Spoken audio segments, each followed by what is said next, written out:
सलोनी के फ्लैट के पीछे कुछ झुग्गियां थीं। वहां की अधिकांश औरतें यहाँ की पॉश कॉलोनी के घरों में काम करती थीं। एक कामवाली के माध्यम से सलोनी ने पढ़ाने के लिए कुछ बच्चे एकत्रित कर लिए। माँ तो इस काम से खुश नहीं थी, परंतु नानी खुश थी। नानी की सहमति मिलने पर माँ भी कुछ विरोध नहीं कर पाती थी। धीरे धीरे नानी भी यहाँ के समाज से जुड़ने लगी। सुबह मंदिर जाती, दोपहर को मंदिर में कथा पढ़ी जाती तो नानी प्रतिदिन सुनने जाती। बाड़ी को बेचने से मिली रकम की व्यवस्था अग्रवाल जी की सहायता से सलोनी ने कर ली थी। सब निश्चिंत हो गए थे। सायं को वीणा अग्रवाल जी के साथ मिलने आई। ज्योत्सना बहन, सब काम ठीक ठाक निबट गए। कल हम अपने बेटे के पास अमेरिका जा रहे हैं।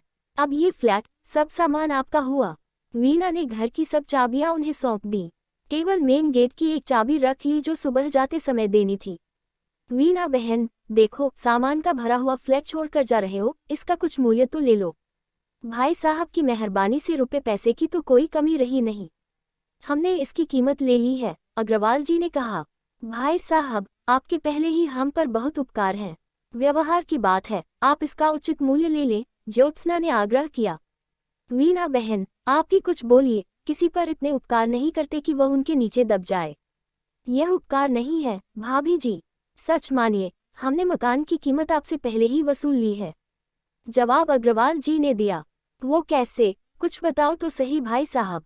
देखो भाभी जी, आपकी कोलकाता वाली बाड़ी 2 करोड़ 15 लाख की थी तो मैंने 1% कमीशन खरीदार से ले लिया। उसका हमें 2,15,000 रुपये मिल गए। अब आप लोगों से इस काम के हम कमीशन खाएं तो हम जैसा घटिया आदमी कौन होगा। तो हमने निश्चित कर रखा था कि यह रकम आपको लौटा कर जाएंगे। अब ये रकम हमने आपसे सामान की कीमत के रूप में ले ली। अब बताओ, हिसाब बराबर हुआ कि नहीं। आपने तो कमाल कर दिया भाई साहब, कोई अपना भी इतना उपकार नहीं कर सकता। आपका इतना सहारा था, अब आप भी चले जाएंगे तो बहुत अकेलापन लगेगा। ज्योत्सना की आंखें भर आईं, जिसे वीणा ने गले लगाकर संभाल लिया।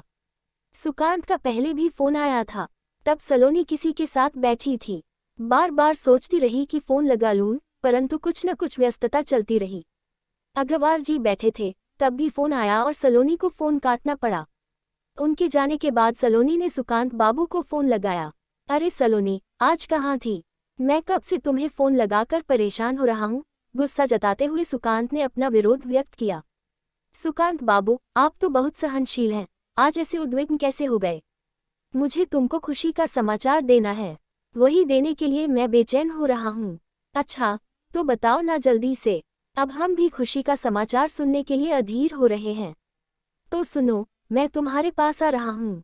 वो कैसे? दिल्ली से 70 किलोमीटर दूर हरियाणा में एक सुकवा विश्वविद्यालय है, वहाँ के लिए मुझे नियुक्ति पत्र मिला है और अगले माह तक सब औपचारिकताएं पूरी करके मैं तुम्हारे पास आ जाऊंगा। ये तो बहुत शुभ समाचार है, बहुत बहुत बधाई। सलोनी को लगा आकाश में बैठा चांद अचानक उसकी मुट्ठी में आ गया हो। एक एक करके सारे सपने सच होते जा रहे थे। उसने दोनों हाथ ऊपर उठाकर ईश्वर का धन्यवाद किया। बैनर्जी मैम देर रात तक सलोनी के बारे में चिंता करती रही। उसने सलोनी को चिंता मुक्त करने के लिए, उत्साहित करने के लिए झूठ तो बोल दिया था, परंतु जब से उसने सलोनी की ब्रेस्ट को देखा है, तब से वह चिंतित है। क्या करना चाहिए वह निर्णय नहीं कर पा रही। झूठ मूठ का दिलासा देकर सलोनी को बुलावे में रखा जाए तो वह भी ठीक नहीं होगा। इस बीमारी की उचित जांच में जितना विलंब होगा, उतना ही अधिक खतरा है। बीमारी की जांच कैसे कराई जाए? यदि सच में ही बीमारी हुई तो हे भगवान, इस बच्ची का क्या होगा जो अभी अभी फूल बनकर मुस्कुराने लगी है। अपनी माँ नानी का कितना ख्याल रखती है, इतना तो कोई लड़का भी नहीं रख पाता। दोनों की सेवा के कारण आज तक उसने विवाह नहीं किया है। बहन और उसके बच्चों के लिए हर दिन कुछ न कुछ खरीदकर भिजवाती रहती है। ऐसा लगता है जैसे यह उस परिवार की माँ हो। स्कूल में ड्राइंग विषय को लेकर छात्रों में इतनी रुचि पैदा हो गई है कि वे अधिकांश समय चित्रकला में ही लगे रहते हैं। कई शिक्षक सलोनी से शिकायत भी करते हैं, आपके छात्र हमारे पीरियड में भी चित्रकला करते रहते हैं। स्कूल की दीवारों पर सुंदर स्लोगन लिखना, बरामदे में महापुरुषों के चित्र बनाना, श्याम पर प्रतिदिन समाचार लिखना, कक्षा में नया विचार लिखकर श्याम तैयार करना, उस पर बेल बूटे बनाना, सब कार्यों में छात्र छात्राएं सलोनी मैम के निर्देशन में लगे रहते थे। गणतंत्र दिवस, स्वतंत्रता दिवस, वन महोत्सव, ऊर्जा संरक्षण, जल संरक्षण, पृथ्वी संरक्षण, मिट्टी संरक्षण, बेटी बचाओ बेटी पढ़ाओ, एक भारत श्रेष्ठ भारत, सरकार की कोई भी योजना हो उसके लिए चित्र सेंट्रल स्कूल दिल्ली में ही तैयार होते। राष्ट्रीय स्तर पर आयोजित होने वाली बाल चित्रकला प्रतियोगिता की राष्ट्रीय कमेटी में सलोनी भी एक सदस्य है। इस प्रकार सलोनी के होने से स्कूल की प्रतिष्ठा बढ़ी है।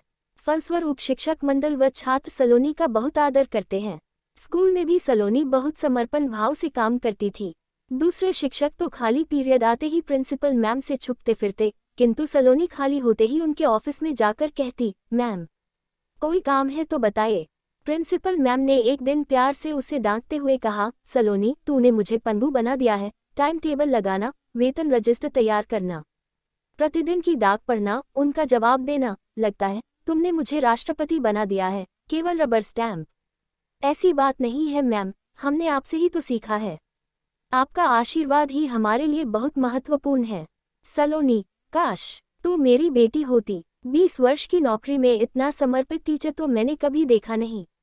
आपकी बेटी ही तो हूँ, नटखट बच्चे की भांति सलोनी ने कहा।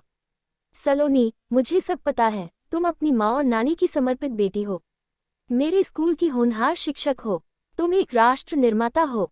तुम जैसी कुछ और बेटियां हमारे भारत में पैदा हो जाएं तो हमारा देश विश्व का सिरमौर बन सकता है।